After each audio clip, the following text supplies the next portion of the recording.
One second. There we go. Okay. Sorry, guys. There was a slight delay in me going live. So I want to thank everyone for being here. It is my privilege to welcome you to the Black Travel Alliance webinar. Our goal is to educate and equip and share Black stories with authenticity and excitement. Since our inception, the Black Travel Alliance has made great strides in helping brands foster diverse and inclusive destinations. However, there is still much to be done.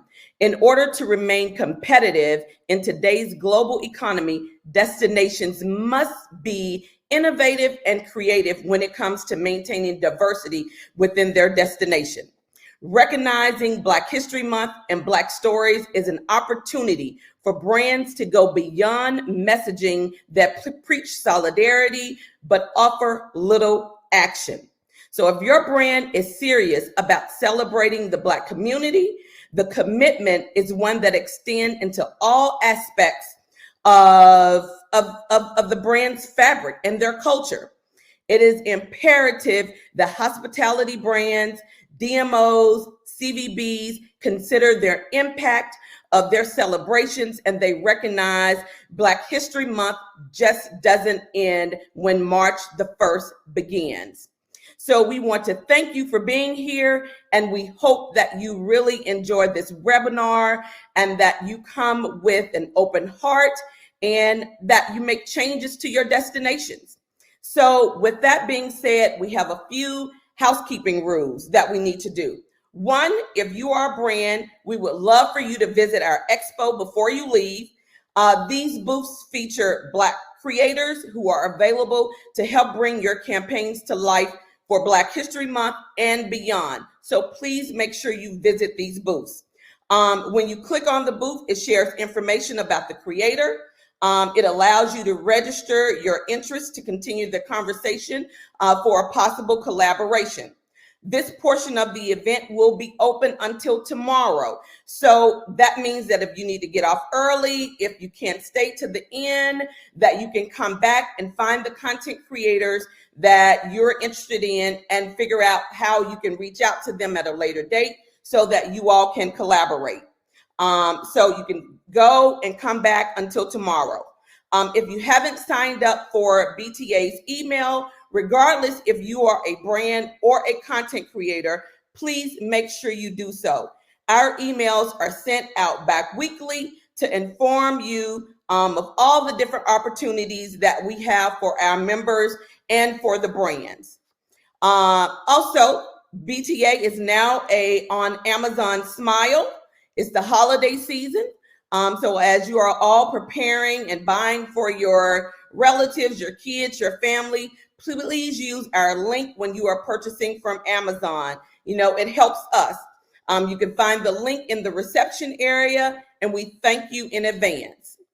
Let's see, important dates to remember for 2022 include January the 27th.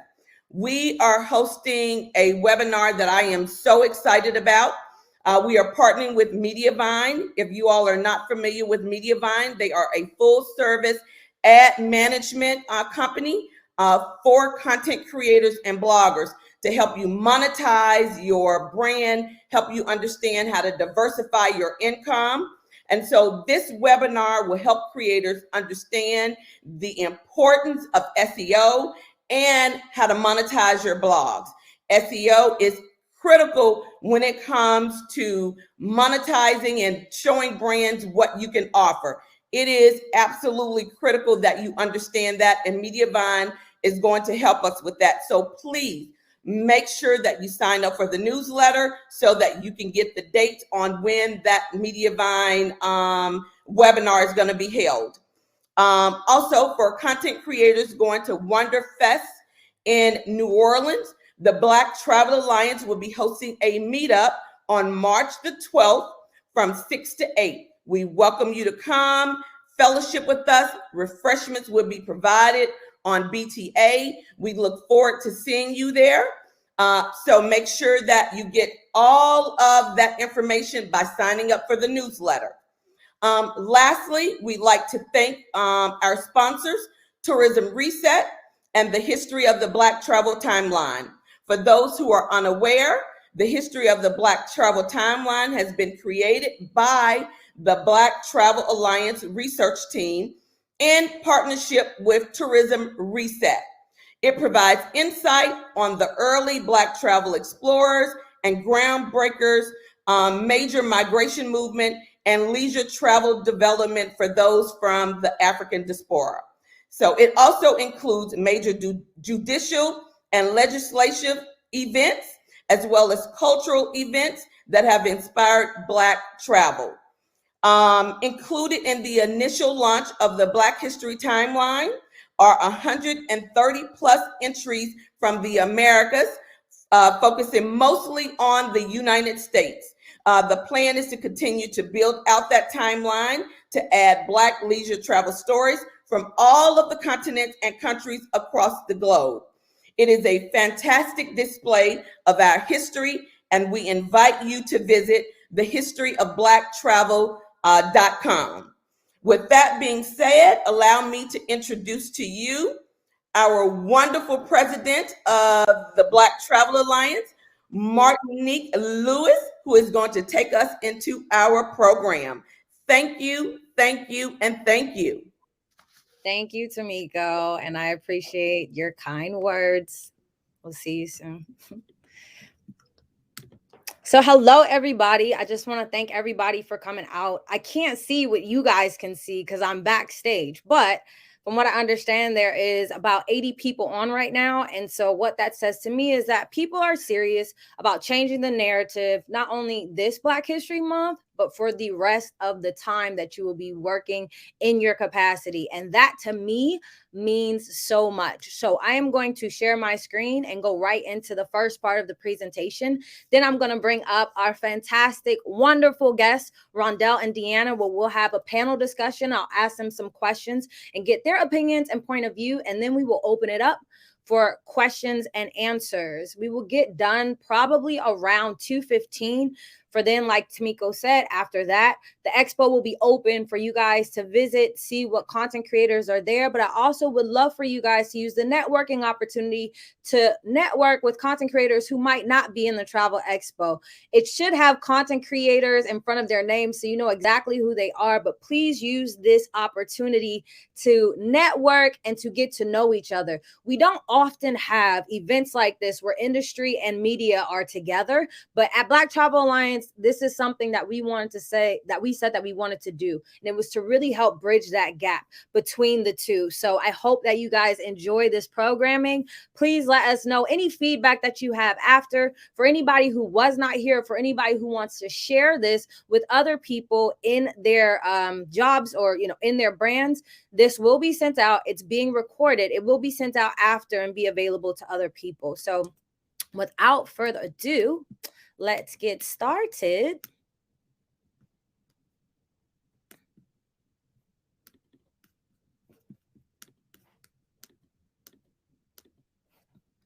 Right.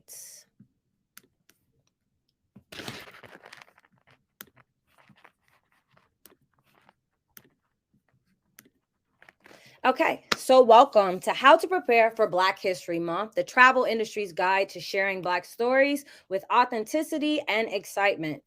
So as you know, for the occasions, the reason that we are here is to make sure that we help and equip all travel professionals, regardless if you're on the industry side or the media side, to make sure that what you're doing this February and even after February lines up and is in accordance with how things should be. So key takeaways for the industry is how to identify Black stories and implement them into a campaign, how to write about Black stories authentically, how to approach Black writers and help amplify their voices, how to bridge the gap between Black businesses and your destination, and how to access or have access to BTA members for possible collaborations for Black History Month and beyond. So key takeaway for creators are how to identify Black stories and implement them into a pitch, how to write about Black stories authentically, and in your own tone, how to respond when approached by travel brands to work on a campaign, how content creators can help bridge the gap between Black businesses and destinations. If there's anything that you notice that is not covered in my presentation, it's probably because it would be covered when we bring in the panel discussion with Rondel and DeAnna. But if there are specific questions that you have, please always know that nothing is a dumb question. We are here to help. We are here to advise. Please let us know if there's something that we don't cover, but you have a question about. All right, so the industry insiders for today, as we said, is Miss DeAnna Taylor, coming from Travel Noire, who also is a freelance journalist, Mr. Rondel Holder from NYC Go, and is also the creator of Soul Society, which is a Black travel community, and myself, Martinique Lewis, also from the Black Travel Alliance. Most of you probably don't know, but I do work with Rondel at NYC Go as the influencer manager who brings in all the influencers for the destination. I absolutely love my job because it allows me to be on both sides of the fence. And what do I mean by that? That means that I can understand stuff from a DMO standpoint, and I can understand stuff from a content creator standpoint. So this next bit of information is coming from both sides. I'm not telling you because I don't know. I'm telling you because it's things that I have experienced on both sides, and I want you to be as well equipped as you can be going into February 1st, which is 54 days away. So with professional resources and a vast network, Black Travel Alliance is positioned as the organization that is trusted by the industry to directly connect brands with Black travel media, as well as to conduct and report research that supports insights and analysis on the Black traveler and the state of the industry in relation to Black travel professionals. Hence the reason we are having this event. When it comes to how Black travelers feel, how Black travel professionals feel, we want to always create a safe space so that the industry understands how to do things better and how to make sure that a community who feels like they are unseen is seen. So thank you all for coming out. So when it comes to identifying Black stories, I'm going to go through the things that the industry should and should not do, and I will go through the things that creators should and should not do. So the first, for the industry, do not expect Black creators to do the work for you. And what does that mean? After I created the ABC Travel Green Book, tons of brands reached out to me and said, hey, can you send us a list of Black-owned businesses in our destination? And for me, that was mind-boggling because in my head, I'm thinking, you're from this destination, you live in this destination, why are you not doing that work on yourself? I'm not going to support that because you're there on the ground. And not only that, this is an opportunity for you to really connect with the Black community that is in your destination. So please do not expect Black creators to do the work for you. Please make sure that you connect with the Black community around you. And that is exactly what I just said. If you notice for destinations, if you notice, there is probably a Black-owned directory that somebody else has created.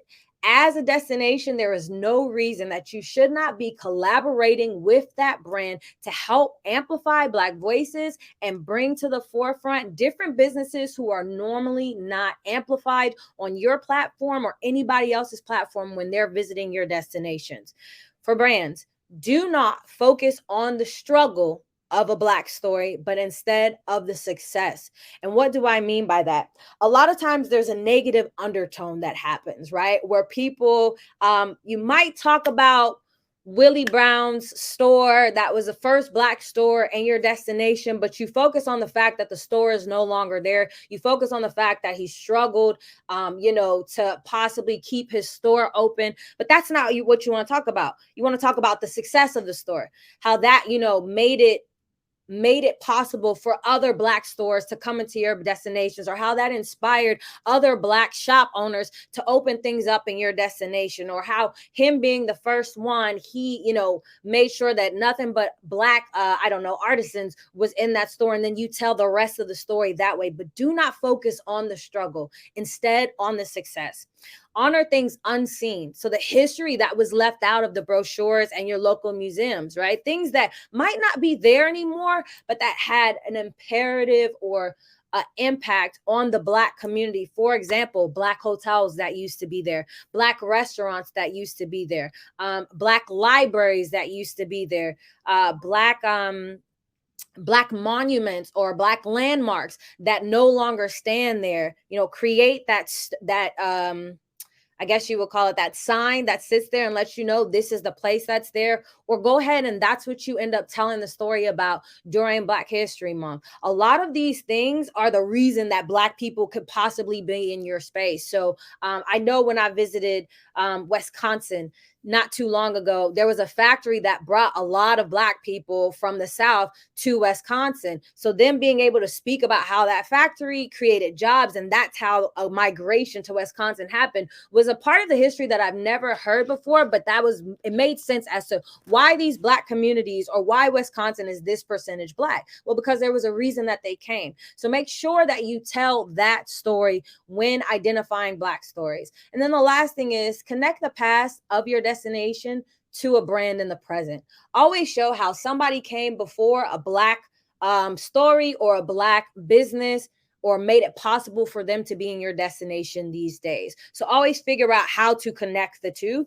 because then it makes for a better story. So in terms of creators, please do your research and use your resources when pitching stories to the destinations or brands. And why do I say use your resources? Because we are in a digital age now. We have so much access to things like the Schomburg Center, to things like YouTube, where we're able to see so many different stories, where we have so many so much information at our fingertips. Make sure that you use it and you build it out in its entirety so that you can tell a full and round story. Tell the untold stories.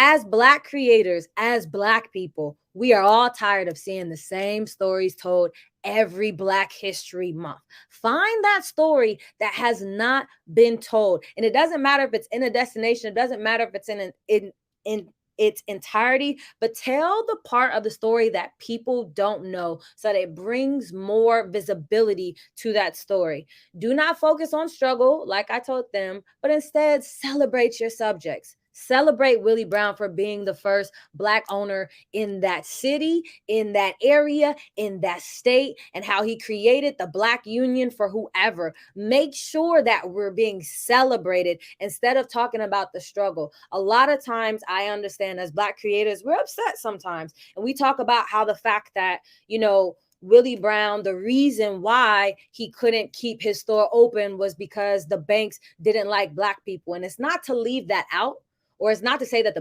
banks didn't redline or they didn't trust Black, business owners, but it's to not focus on that. Instead, really, really celebrate the story and honor people who have unfortunately died and gone on without being honored.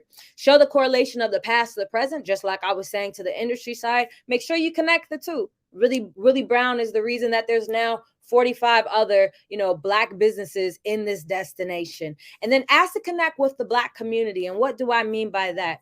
One thing that I always do when traveling to a destination is I ask them, can you please send me to a Black-owned destination, or can I have some type of meeting with Black leaders so I can understand how they feel in this destination, so then I can let you know as a tourism board what you can be doing differently. So always ask to connect with the Black community.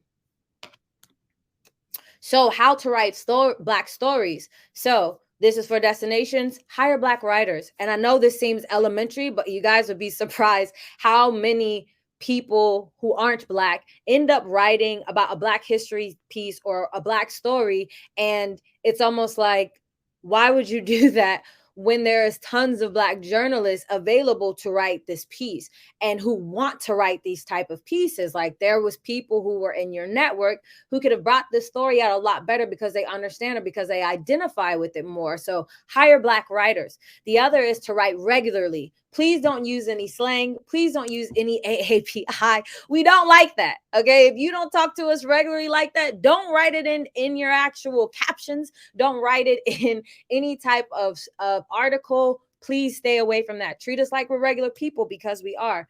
Be sensitive to your audience and their triggers. Think from their point of view. I will never forget, I was walking at one of the most popular plantations in New Orleans or in Louisiana. And as we got into the big house, the man started talking about how beautiful the interior of the big house was. And I was so triggered because I was like, yes, but who built that? Why are you talking about the end result without talking about how it got here? Let's talk about the slaves who, had woodmanship, who can really make things with their hands, who built this big house that is still standing here some 400, 300, 200 years later. Don't leave a part of that out. And so that's why I say be sensitive about their triggers, or be sensitive about what we want to hear, or be sensitive about what the real underlying story is when talking about specific things. How to write Black stories, tell a different one. Like I said, we're tired of seeing the same stories be told over and over and over, but this goes into how to identify with those Black stories. And the last one, like I said, don't focus on the struggle, but don't leave out the truth. There is truth to every story. There are reasons that things are no longer there. There are reasons that people weren't as successful. Make sure that you tell that part of the story, but you don't focus on it. All right, what to do when approaching Black creators, the do's and don'ts. Do not only hire them because they're Black. Do hire them because they are good at what they do. Do not assume that they want to cover Black history, but do ask them, are they interested in covering Black history? Do not expect creators to work for low wages or for free, but make sure you pay them equally as you would any other writer or any other content creator. Do not overload their deliverables in a short time frame, but do make sure you give them an ample amount of time to create. Burnout during Black History Month for us is real because people try to cram so much into the 28 days that we end up getting burnt out because expectations are unrealistic. Save some stuff for March 1st. Save some stuff for June. Save some stuff for October. Save some stuff for December, because understand that Black history is 365 days a year. It's not only limited to February, and especially in destinations where there's constant stories that can be told. And do not only hire them for Black History Month campaigns, continue to develop the relationship. So what are my solutions? First is to hire Black creators as consultants. There is plenty of them in the room today. If you need help on formulating what your campaign is going to be and it's in a certain niche, hire a Black creator, hire the Black Travel Alliance to come in and consult for you. Make sure that you work with Black communities in your destination and niche. If there is a Black-owned Tampa Bay, hire them. If there's a Black-owned Portland, hire them. If there's an association for Black pilots, hire them or work with them to be able to help you bring forth your message. Do explore opportunities for collaboration. Like Tomiko was talking about the history of Black travel timeline. We're always looking for sponsors to help bring our stories to the light. So there's ample opportunity for you to come on there. And then also understand, like I said, that Black history is 365 days a year. It is not only limited to now. And so before I bring on our guest, the history of Black travel timeline, this is where it's at. Please make sure you go and visit it. It is a piece of work that I am extremely proud for, along with my other 8 colleagues, where we researched and fact checked and created this because we understood that our stories were being lost as our family members, as the 2 generations before us were dying. The stories were dying out too, because it's not documented anywhere. So we want to make sure that we bring these things to life so people can see what the evolution of Black travel has been. So I encourage you all to go and see it. And these are the different things that brands, if you want to, can help sponsor. We have all of these different categories that you can take a look at and see how you would like to work with us for February. So thank you so much. I'm going to bring on Rondel and DeAnna.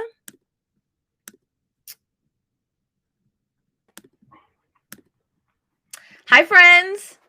Hi. Hi, how are you? How are you both? Good. I'm doing well. I know you're people, so I'm super, super excited to talk today. I'm super, super excited for your knowledge because it is so golden. If you both could, please just introduce yourself to the rest of the audience and let people know where they can find you, and then we'll jump right into your question, or to my questions that I'm asking you. So DeAnna, we'll start with you.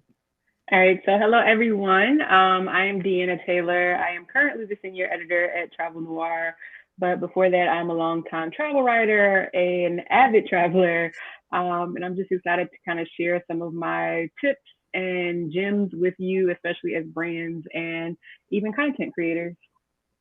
Awesome. Thank you. Rondel? Hi, everyone. Rondel Holder here. I am the VP and Creative Director of Multicultural Content at NYC Company, nycgo.com, which is the official DMO of New York City. Prior to that, my career has been in multicultural media. I worked at Essence Magazine for 6 years. I worked at Complex Magazine, a bunch of other outlets.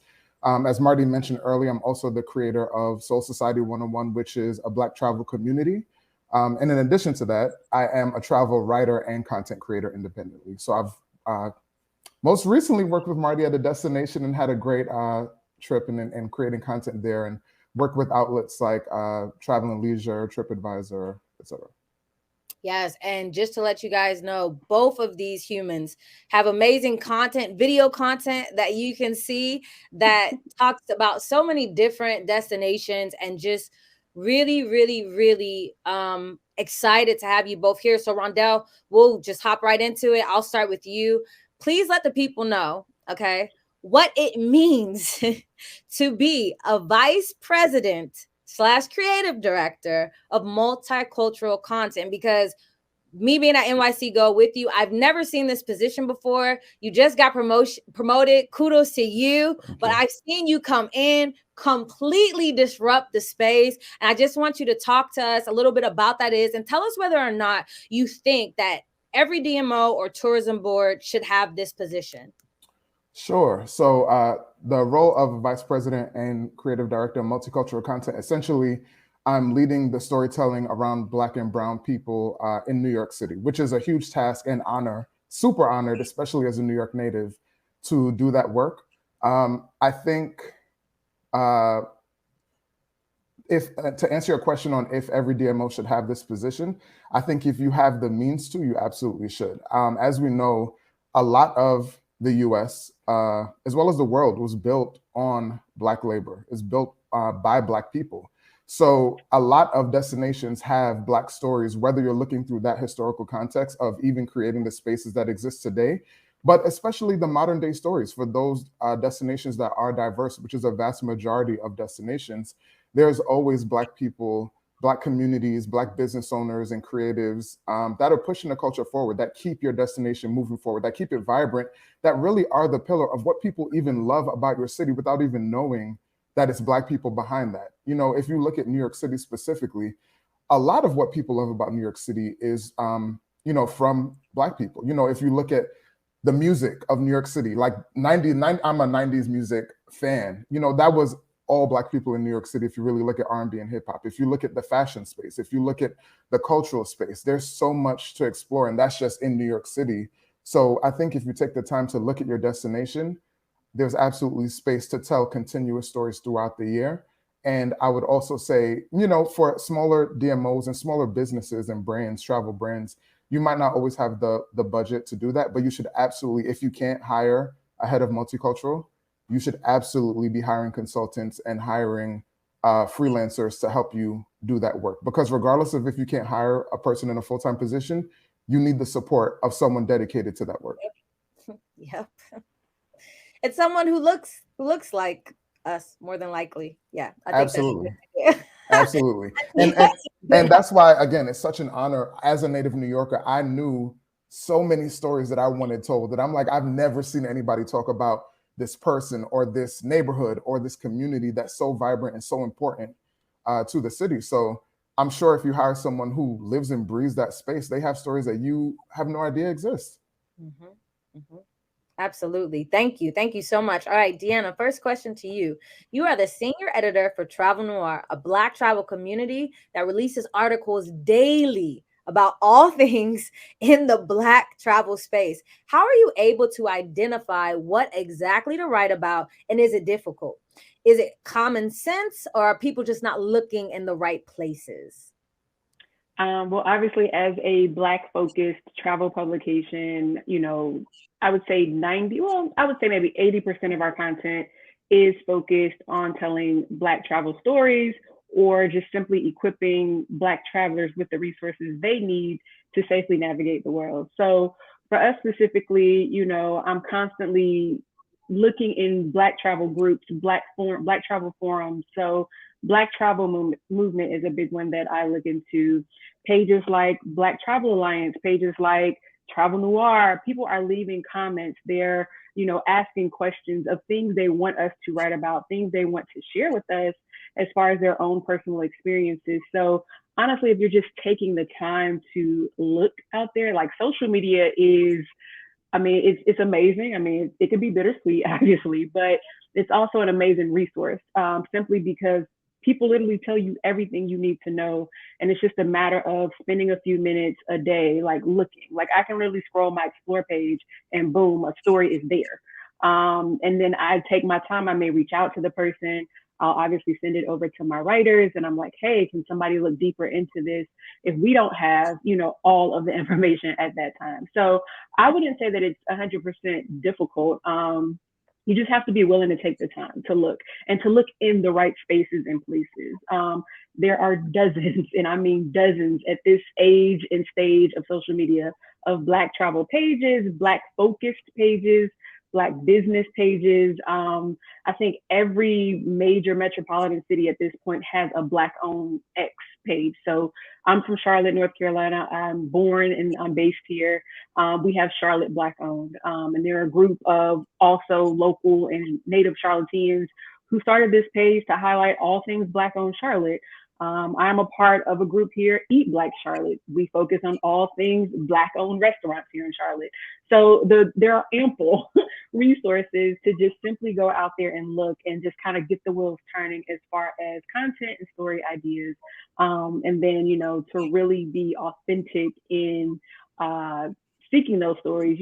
I, like I say, like to follow up with people specifically to, one, ask if it's okay if we share their story, and two, just kind of ask for that additional information that may be needed from the story.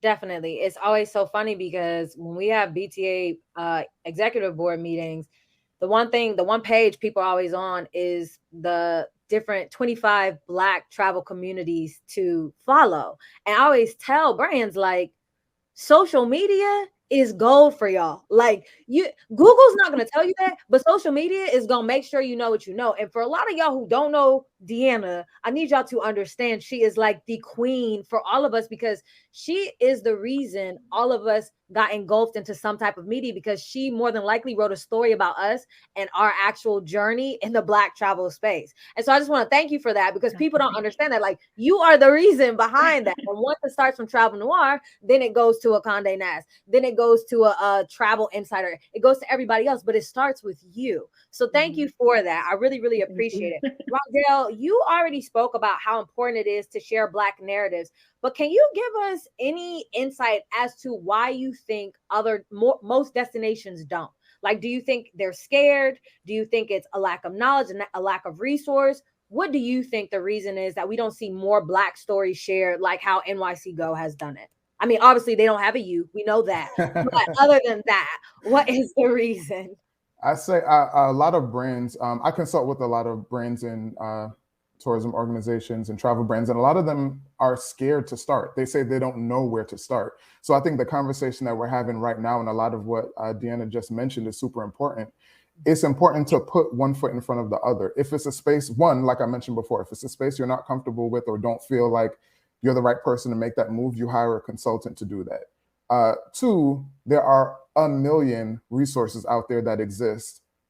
If you hire the right person, they know where to find those stories. And it's important when you do find those resources, I want to add on to what DeAnna said, to amplify those voices that have been doing the work already, not just going in and taking what they've created and making it seem like your own. Say that again. Somebody write this in the comments. Don't go in and take what they've created. Yeah, use that opportunity to amplify them, to lift them up, because the chances are a lot of us who have created these communities and these resources created it because it didn't exist, because the big organizations that exist that are supposed to represent us weren't telling them to begin with. So when you find a Black Charlotte or a Black RVA for Richmond, Virginia, or all these organizations, there's one in Oakland, they exist literally all over. Or like Marty mentioned, the Black organization specific to a profession, whether it's, the hotel space or travel journalists or pilots, whatever it is, be sure to amplify them in the process, because, they've been doing the work because it wasn't there, because they didn't have the door open, because, when Travel Noire started, when I started Soul Society, when Marty started Black Travel Alliance. These were things that didn't exist. And so we created it. And building something from the ground up, as anyone knows who's built something from the ground up, is one of the hardest things that you can do. So I say, as you question why you haven't done it yet, I would say spend less time wondering why you haven't done it yet and just do it. Take the right steps to do it, which is one, if you don't have someone internally that can lead that, hire someone or hire a consultant. Two, find the right resources that you can partner with and do the research to dig that up. And if you are using existing organizations, amplify them in the process. I love it. I love it. So question for both of you. I'm Rondel or I'm DeAnna, and I find something that I want to write about. It's a business and I need to approach them. What are the correct ways to approach this business to help amplify their story? And this is more for the brands who are here or the DMOs that are here that need to really connect with those Black communities and businesses on the ground in their destination. So how would you approach that situation?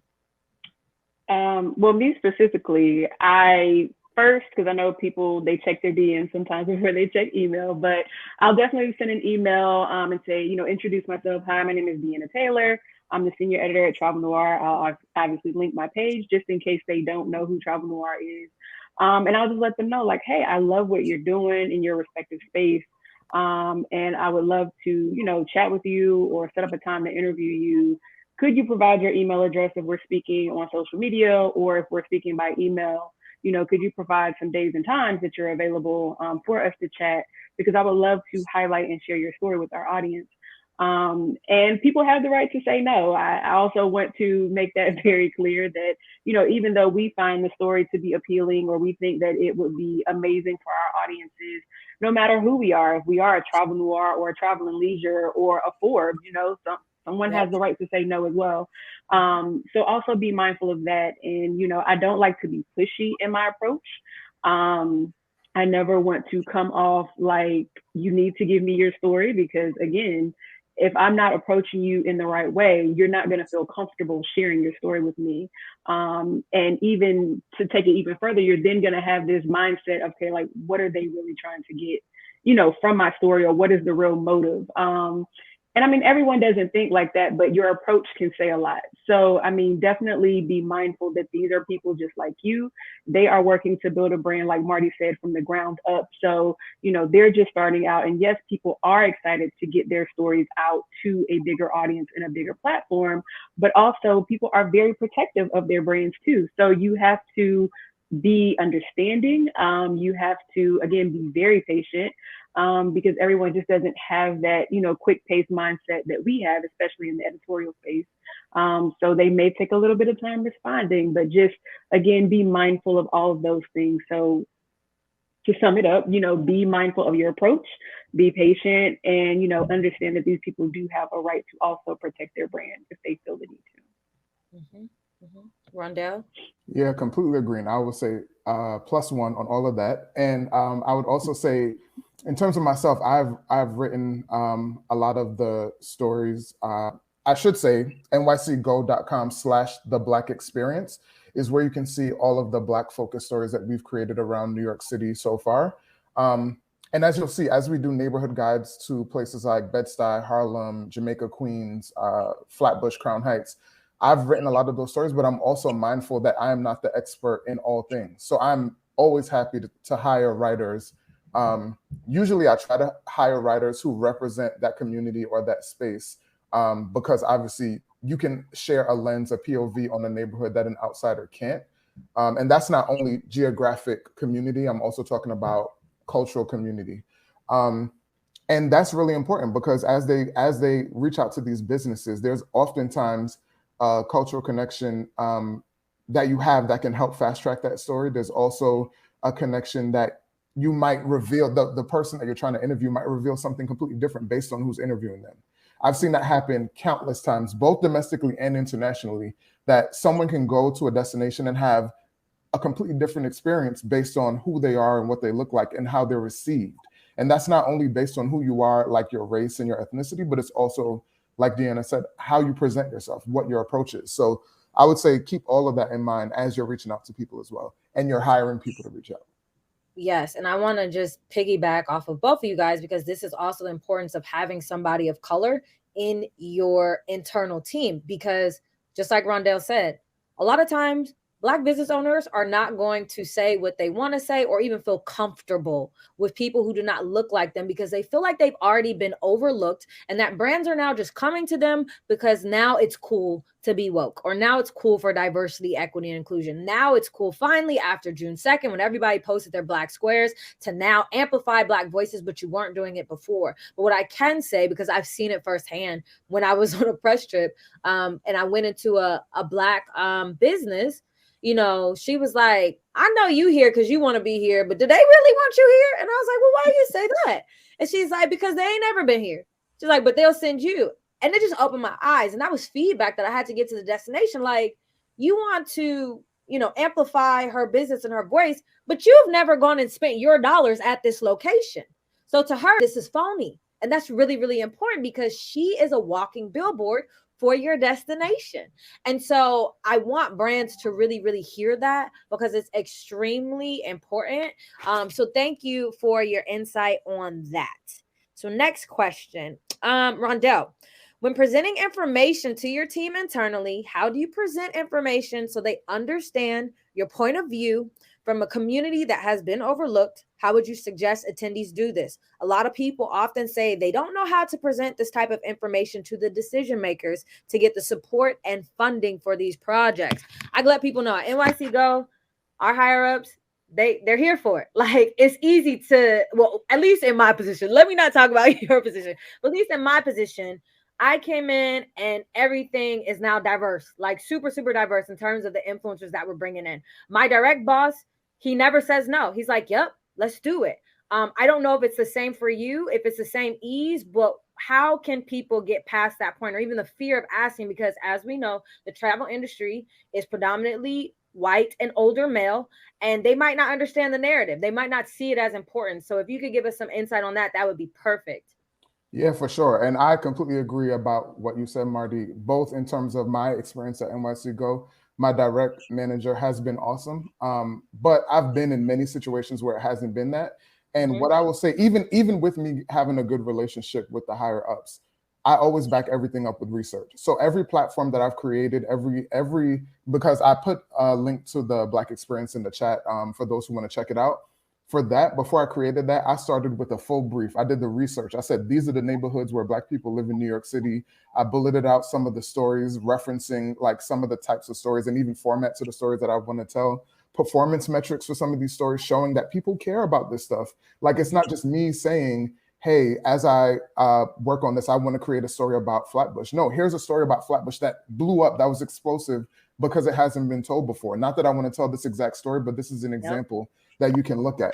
Also, obviously, everyone knows the spending power of the Black travel community, which all of us that are talking on this panel know well, very, very well, but it's something that we still have to be into the minds of people who haven't seen that research and seen those numbers.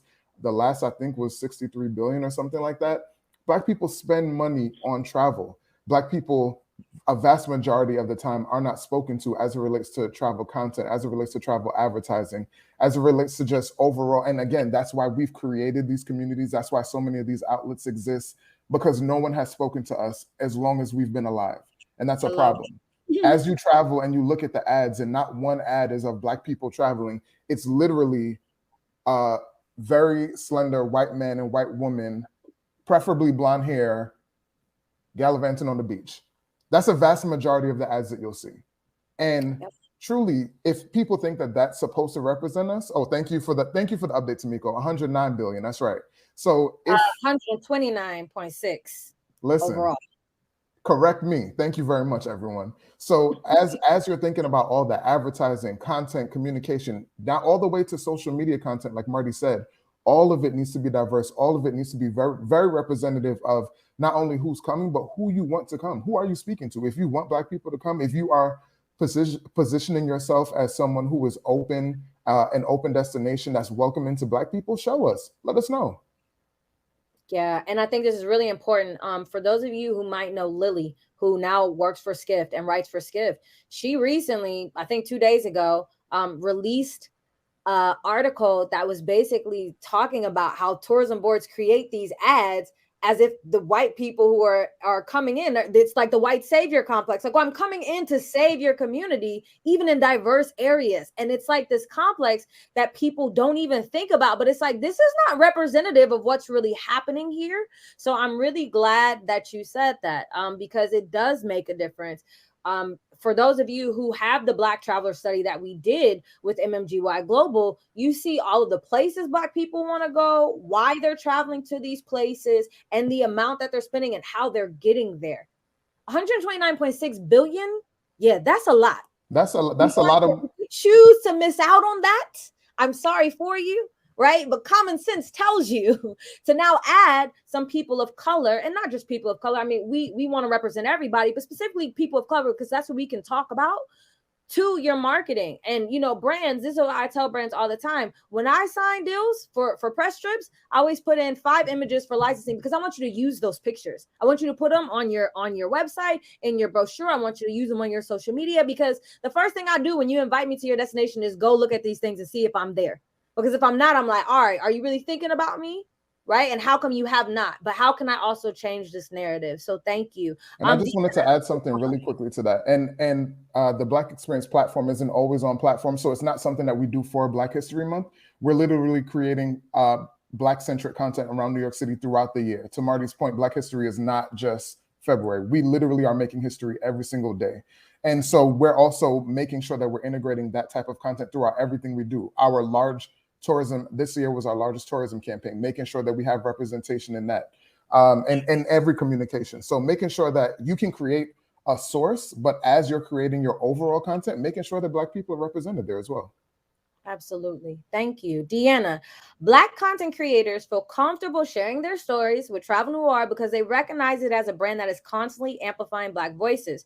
But what advice would you give other publications that are here today in bridging the gap so that Black journalists and content creators can pitch to them comfortably and know that they won't be turned down? Well, I definitely think we've said this, and Rondel and Marty have both said this several times today, but it starts with the internal team.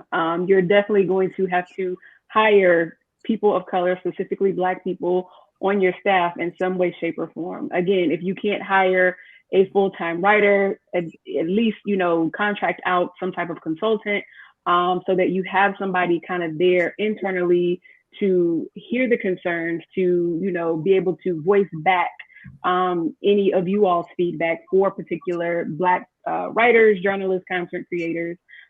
Because again, when we see somebody within the internal staff that looks like us, we kind of let this guard down. It's like, okay, I can breathe just a little bit.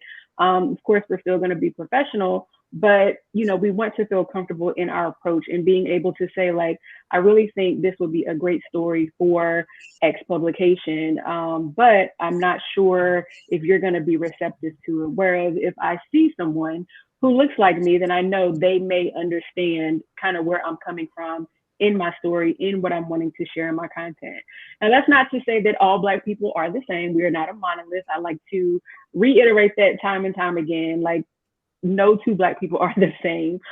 So we all enjoy different things in the travel space. So as they also mentioned, just because some people want to write on Black history pieces, there are going to be some that don't, because it can be a trigger for us and just some of the struggles that our ancestors faced and things like that. So it's really about just a level of comfort, but it's going to start with having the people internally. You know, I can't tell you how many times I've interacted with tourism boards, brands, and I myself, like, I will go look at your webpage. I will look at your team of your staff, and I'm like, you know, like, where's the diversity?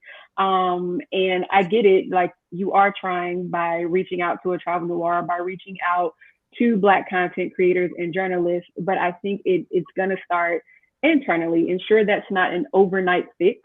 You know, you have to put budgets in place and different things like that. But we are out here. We do want to help bridge that gap as far as the breakdown in diversity in travel. So I think, you know, that's how we start first and foremost. That's really all I have to say.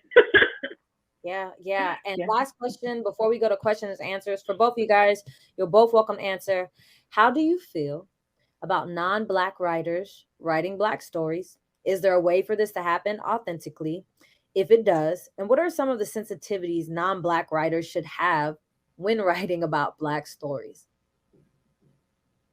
That is a good question. I don't know if you want to go first, DeAnna, or I can go. I mean, there is a way for non-Black writers to tell Black stories, but if we want it to be relatable, if we want it to be as authentic as possible, then I think you need to have a person, like Rondel said, in that community, in that particular group, whatever you are focusing on for your story, to help you tell that story.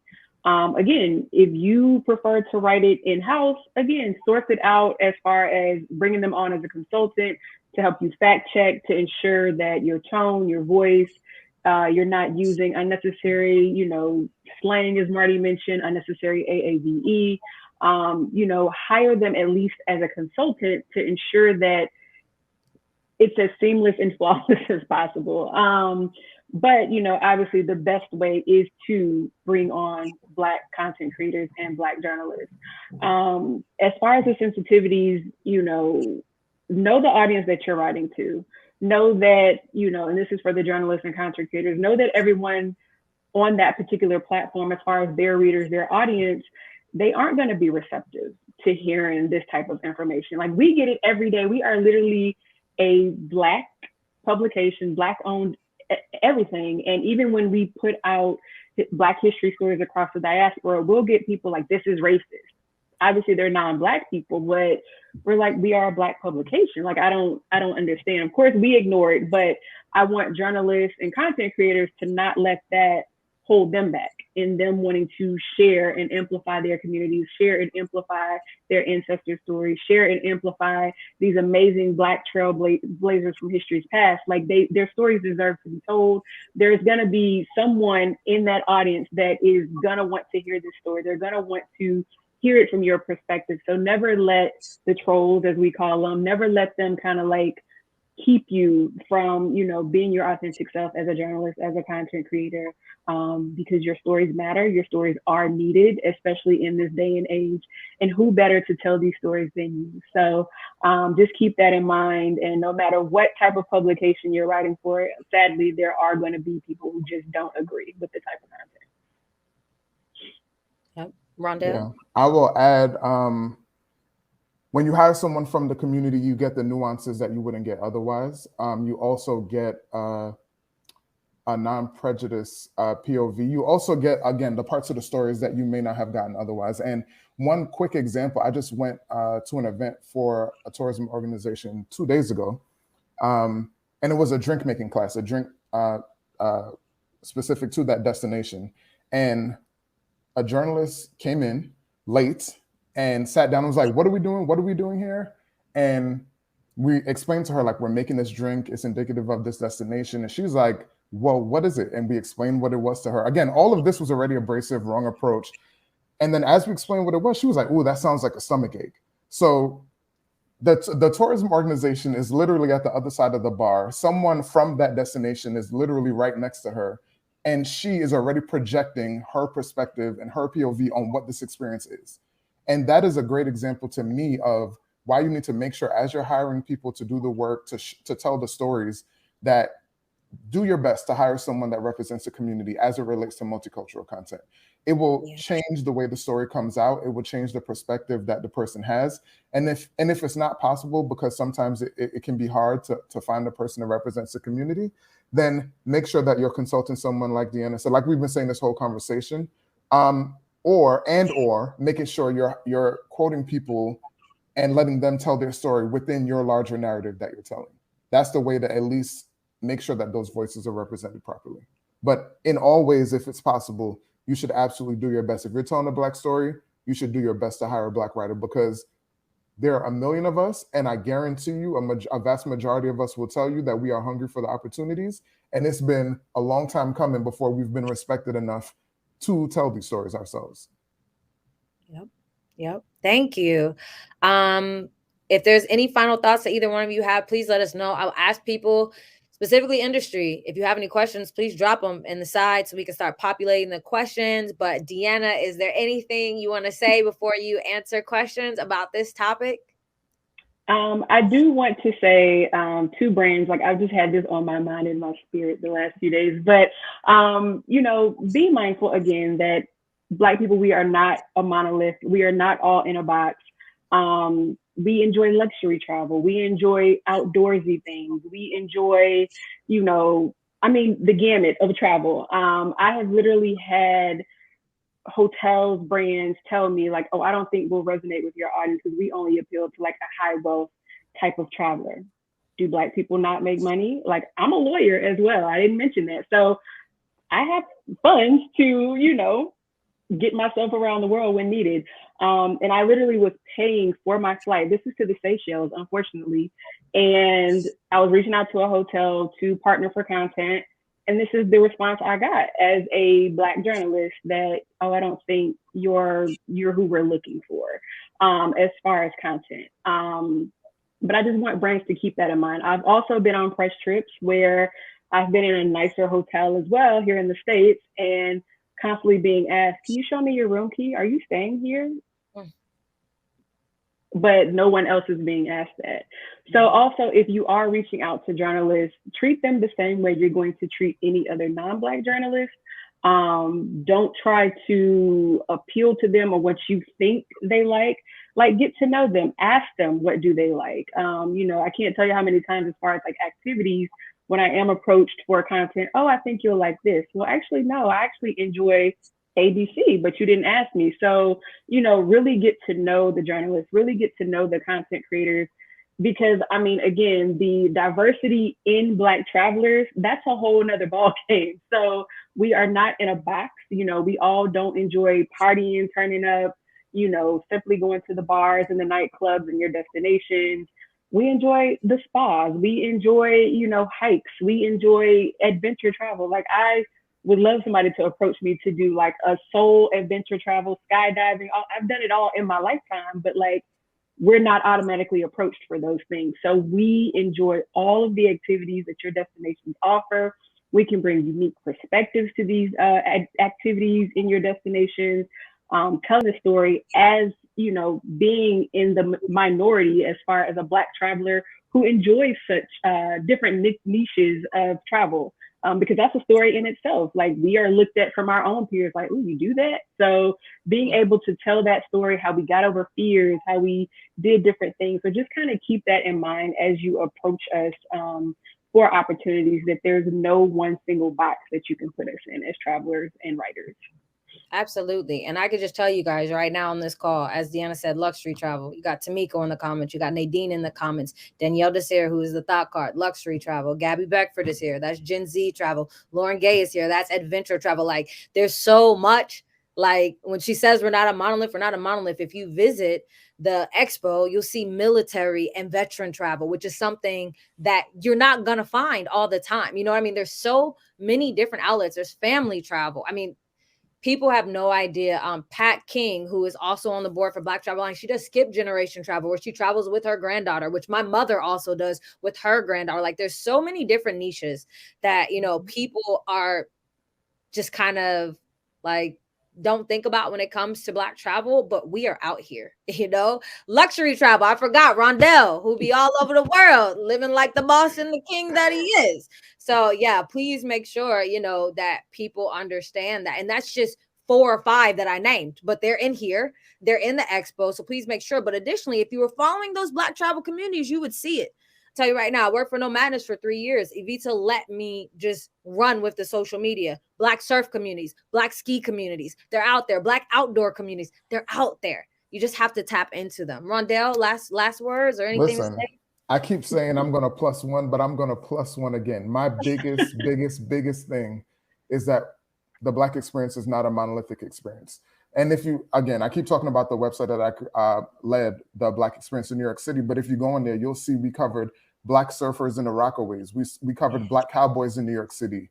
We covered the Black dance community with Alvin Ailey. These are stories that have existed forever. And again, things that I'm like, no one knows about this. Why haven't these stories been told? And in 2021, we're telling some of these stories for the very first time. Not only, so that's diversity within affinities, right? And as we mentioned, like luxury, self-care, adventure, but you also have diversity within the Black community in terms of your cultural representation. So as we're talking about New York City, my family is from the Caribbean. A lot of Black people from New York City have ties to the Caribbean, but how often do you get to hear those stories? Even some of the notable figures, the Busta Rhymes, the Nia Long, the Foxy Brown, some of the really notable names, Black names from New York City, have West Indian roots, but you barely get the opportunity to hear those stories, especially from the everyday person, the African community, the Afro-Latino community. So within being Black, that can be diced up in a million different ways, and it can seem overwhelming, but guess what? You get to see those stories for the white community. You get to hear about the luxury white person and the self-care white person and the white person from Europe and the white person from Italy or South Africa or wherever they grew up. You get to hear all of those different nuanced stories, and Black people deserve to have those same nuances shared about us, about where we come from, about what we're interested in, about our shout out to Jamaica Queens, about all those different parts of who we are and our interests and what we contribute to the world and to our destination. So I want a super +1 on that, as well as, like DeAnna mentioned, the experiences to make sure that we're treated properly. We're not asking for special treatment when we go out, just to be treated with respect. To be given treatment, just equal. That's it, just equal. We're not asking for a bonus. Like, when we show up to a hotel, we should be treated with respect. When we show up to a restaurant, we should be treated with respect.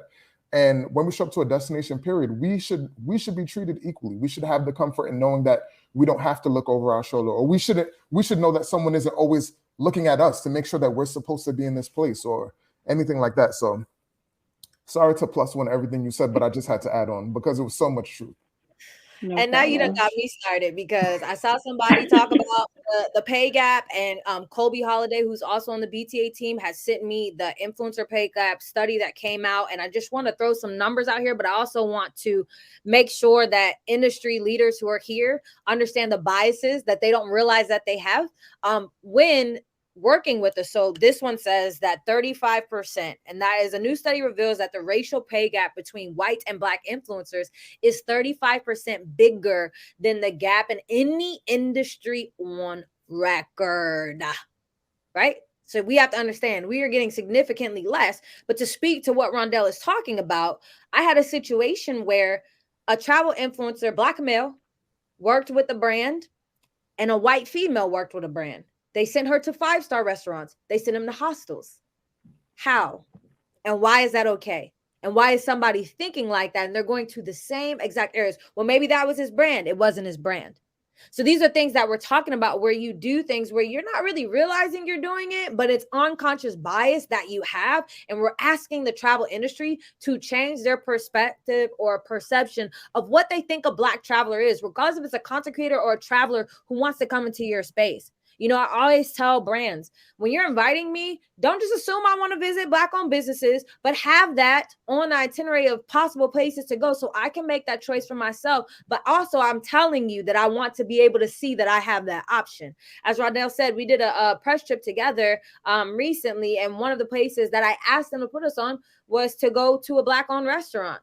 I was in Ballard, Seattle, a neighborhood association, and they didn't have any Black-owned businesses. Now, y'all know everything I do is for Black folks, for Black travelers. I'm like, where's the Black business that I can talk about? And they're like, oh, we didn't think of it like that. So they sent me to a boxer who started a Black boxing studio, or a boxing studio, out of the pandemic. They're like, we never would have thought to put him on our website. And I was like, well, do you want Black people in this space? I'm telling you now, when Black people come to Seattle, that's who they want to support. We want to support everybody, but we specifically want to know about those stories, again, the ones that are left untold, and how we can move forward, helping share those stories and helping destinations share those stories. So thank you guys so much. I'm trying to see if there's anything else. I do have 2 more points. Also, from the editorial perspective, as far as our collaborations with brands, I can't stress enough, one, as both have mentioned as well, when we reach out, even if we're not on a press trip, but we are looking to highlight your destination, we're looking to highlight your brand, have the Black-owned list prepared. I can't tell you, I've been on press trips myself, whether it's a group trip or individual press trip. And I'm like, hey, well, I know we may not have the time to actually get to these Black-owned establishments, but could you send over a list, from your own personal registry of businesses? Oh, well, we actually have to kind of reach out to our chamber first. We don't have that. I don't understand why tourism boards don't immediately have a list of Black-owned restaurants, at least 10. Now, if you're in a very rural area, I can understand. So we're not talking to you specifically, but major metropolitan cities, there's no excuse for your tourism board to not have. It's a Google search. Because that's essentially what I have to do. And so if you are really trying to make that connection authentically, show me that you have been putting in the work prior to reaching out to me. So that makes me feel like, okay, so they really do want us to amplify or help them amplify their Black-owned communities in that place. And then going back to the photos, same thing with Black-owned businesses. I can't tell you enough. I'm like, hey, can you send some photo assets? If I'm not on a press trip, if we're not immediately on the ground, and I get these images and I'm like, our audience, they can't relate. Like we can't relate to this. So again, they don't have to be, Black people partying, drinking. You can show a Black man or a Black woman in a nice hotel the same way you would with a white influencer or a non-Black influencer in their robe with the cute hair tie. Spend those same resources that you do on them to allow them to do these creative shoots. Spend the same thing sprinkling in Black faces, Black and brown faces. And then I know someone also mentioned, do they think it would be helpful to add either a microsite or a tab specifically for Black travelers, LGBTQ in different communities? It's helpful, but also make sure those people are also reflected throughout the entire website. So not just feeling like they are separated. We also want to feel included, but if you want to have that secondary tab as an easier resource for people to click on and find the entire portal of whatever content you may have as it relates to Black in your city, your destination, yes, that is very helpful. But again, make sure you're also incorporating those same images and stories throughout your entire portal and website.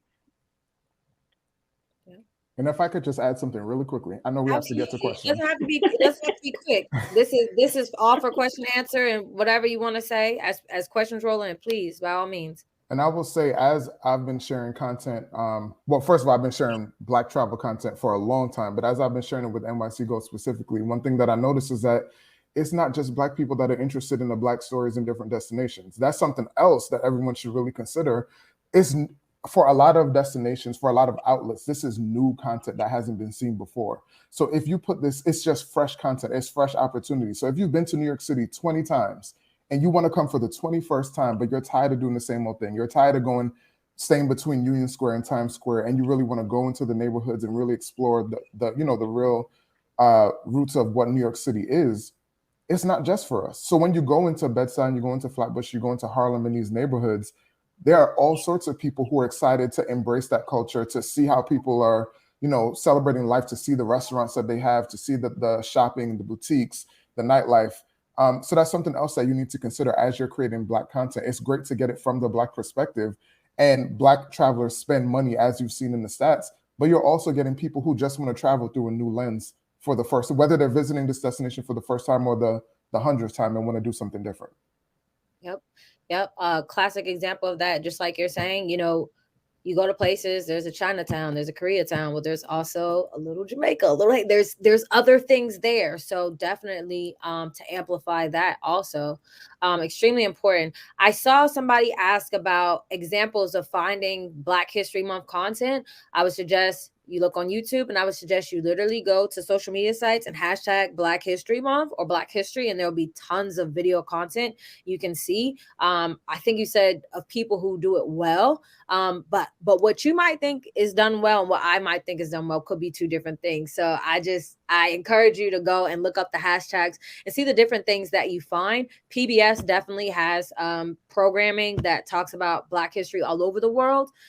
If you want to see some of it, I'm trying to think of other stuff. I said DeAnna has done. We did a whole microsite last year as well for Travel Noire.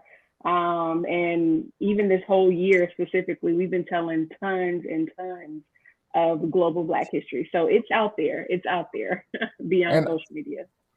And I'll also add to that, if your destination or your travel company has done a Black History Month package before and you feel like you don't have anything new to cover, Black people are making history every day. Black people are making history right now.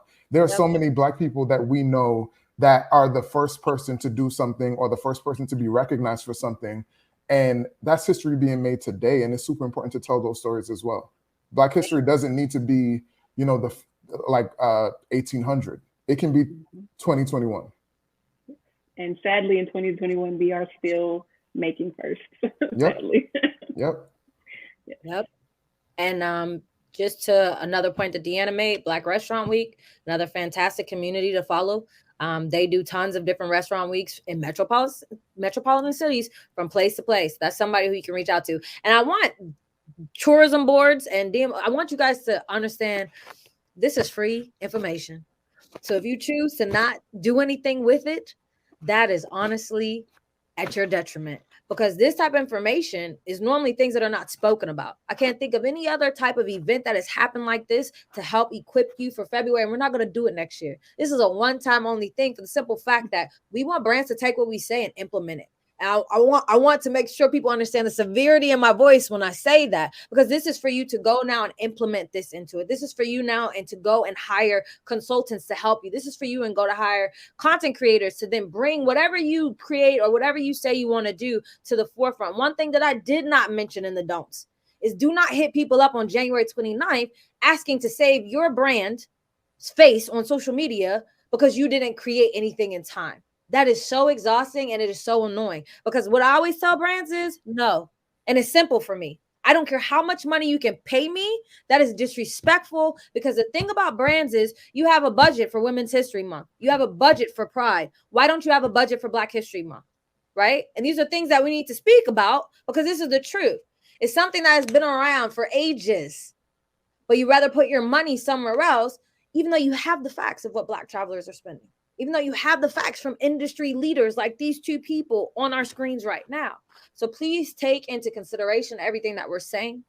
Be serious about what you're doing. Hire somebody internally on your team or work with those people on your teams. I hate seeing travel brands who come to us and ask us questions when there's Black people who work right there within your team that you can ask also. If they can't give you insights, and yes, come hire us, but ask them first. They know your brand better than we do. I can't go into Los Angeles, being from Oakland, and tell you something about Los Angeles as if I'm a Los Angeles resident. Doesn't even make sense. I can go and tell you what I think based off of the information you give me, but somebody from Los Angeles could tell you that Los Angeles story. So I just want people to be mindful of that. I saw something from, I think, Kerwin that I will let you guys answer to the panel. I've noticed that so much emphasis is placed on social media. How do we get brands to recognize that website traffic as well as newsletter subscribers are also a thing? I think most just reject it based on your social counts.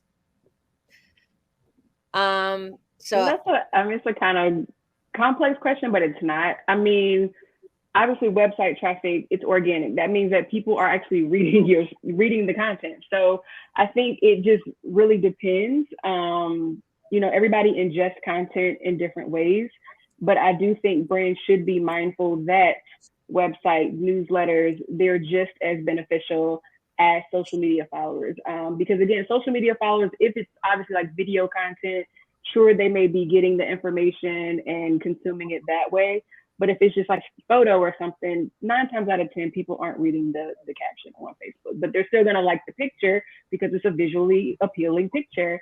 Whereas opposed, they come onto a website, you're getting literally all of the details from this destination, from this hotel. So when people can show you that they get, X amount of website traffic a month, they get, or they have X amount of email subscribers or newsletter subscribers, that their readers and their audience are actually taking in specific information, and that is going to be beneficial because more than likely they're going to have links they can click through directly to your website, links directly to the businesses in your destination. So I do think that both, they work hand in hand. But I do want brands to be more receptive to the fact that just because someone has a low social media account or, audience, that doesn't mean that they don't have the audience size to really see an ROI, on your collaboration with them. It's still possible. Yep, absolutely. And I see people in here talking about podcasts. Okay, shout out to all the podcasters here. This is, again, Black travel is not a monolith. So even in the sense of video creation or photo creation, now you have a group of podcasters that is ever so growing always. And so, yes, thank you so much for that. Before we close out, are there any other questions that anybody else has to ask before we close out this wonderful, wonderful program and brands could head to the vendor booths? But yeah, DeAnna and Rondel, much love to both of you. You know how I feel. You know how I feel just for being able, for one, to say yes, but also being leaders in this space, helping people get to the next level and being able to give great industry insights, because everything you guys said today was so on point. It was needed and you are trusted. So thank you both for being here. I appreciate you. Black Travel Alliance appreciates you. To all the people who are still here, please make sure that you go visit the vendor space, but also that you use Amazon Smile for Black Travel Alliance. We are still trying to support Black travel content creators in all of their capacities, and that will help us do it. And yes, one more. How can tourism boards be involved in philanthropic events in their own cities? He would love to see more content creators do this. We're talking about tourism boards or content creators? I would say for tourism boards, I can only speak for my own DMO. We do philanthropic events and work with community organizations on a regular basis, specifically through the DEI board that we have internally. Another thing we didn't talk about that you should absolutely be doing in your DMO, having a DEI board, not only for Black representation, for all multicultural representation, for LGBTQ plus representation, and everything else. But we definitely do community events through that. So if your local DMO isn't doing that, find the closest point of contact who would be doing that, whether it's like the head of marketing or head of events, and see if they are, because they may be doing things that you are not aware of. Awesome. Got it. All right, guys. Thank you so much. Vendor Expo, get there. If you see, you see some of these creators on the side, go to the networking, send them a message. We look forward to seeing what you guys produce in the next 54 days so that we can see things outside of February 1st to 28th, but even after, because like we said, these stories are year round, all day, every day. And we'll talk to you guys soon. Thank you. Bye, everybody.